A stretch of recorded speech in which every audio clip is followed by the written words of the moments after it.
scam, is it still rattling around the hills? Yeah, the one where they're ringing up and threatening the tax avoidance over the phone, leaving a message, getting a call back, particularly Wellington number, is still ongoing. IRD confirmed that they're getting 200 plus complaints a day, still Really? coming in, even though throughout the media it's been widely publicised that this is a con.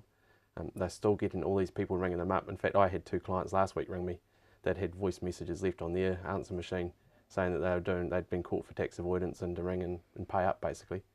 So once again, it's just don't take notice of it, just ignore it. So really, if you get anything like that, ring your accountant or IRD. Yeah, that's what our clients did. Straight away they rang up and said, hey, look, we've had this message, what's going on?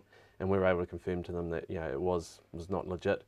If you don't have an accountant, well, then you'd be at IRD's your best port of call, and they'll just talk you through it. They need to know what's going on.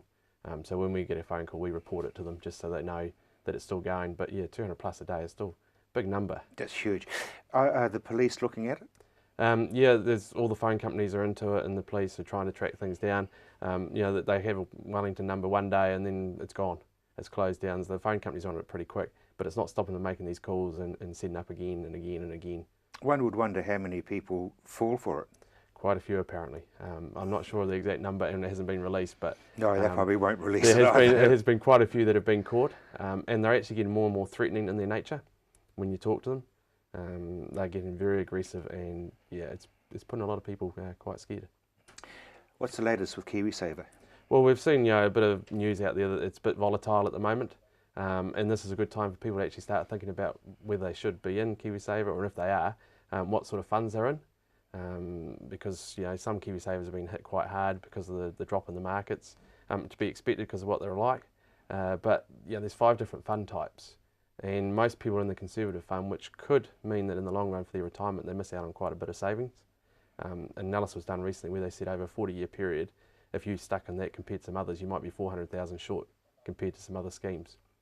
But then again, a lot of people would advise you against going into a high-risk one. Indeed, yeah. So you've got to sit down with your financial advisor, which is not normally your accountant unless they're a registered financial advisor. That's one of the requirements of legislation. And just work through what you are doing, what your goals are, and what stage of life you're at. Because obviously the older you are, the less risk you want to take. And just sort of work out where you should be. And you can change from time to time. So you might stick in one scheme for a couple of years and then move over to another. So it's a case of actually sitting down now and looking at it. A lot of people haven't. They've just gone the default conservative and think that's going to work for them. Kerry, a lot of people want to realise that you can swap and change. You can, yeah, definitely. It's your scheme. You've got the choice. It's just a case of talking to your provider or your financial advisor, even talking to them and saying, look, this is what we want to do, and you can do it. It's your money to control, basically. You can't get access to it, of course, but you're allowed to control what scheme you're in. Because I did mine through the SBS. And do I just go to them and? Yeah, you can go to them and talk to them about what funds they've got. You got your high risk down to your very conservative. So, it might be that you could be in the sort of a middle type risk scheme. It just depends on what they think and what they actually offer. Everyone's got slightly different variations. So it's a case of just doing your research and discussing it. Yeah, TAB is not one of those options. No, definitely not. The Court of Appeal, Yeah, we had a bit of an interesting decision come out from them. Michael Hill Jeweller had a case before them over tax avoidance, and while not sort of farm related, there's a decision by the Court of Appeal saying that IRD don't have to consistently apply the tax law.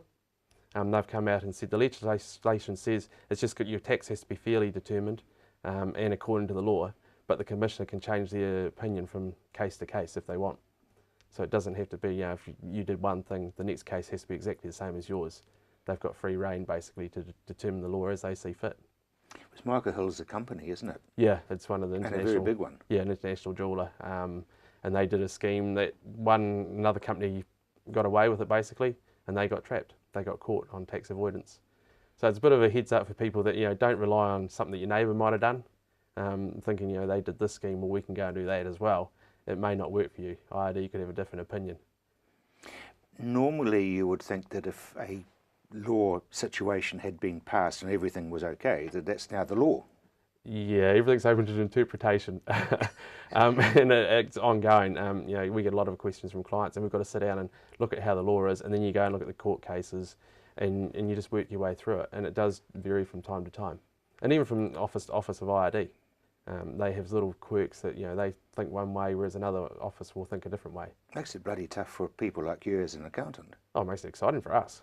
Because it's a good challenge to sort of, interpret that law and present your case to them and Because get it through. It's a rule that you are interpreting. Yeah. So the legislation is sort of the bare bones, and then the case law builds around it, and then, it's sort of what happens in between is what we do. God, you're a lawyer as well as an accountant, aren't you? Oh, some of the time, yeah, definitely. Yeah. Kerry, thank you very much indeed.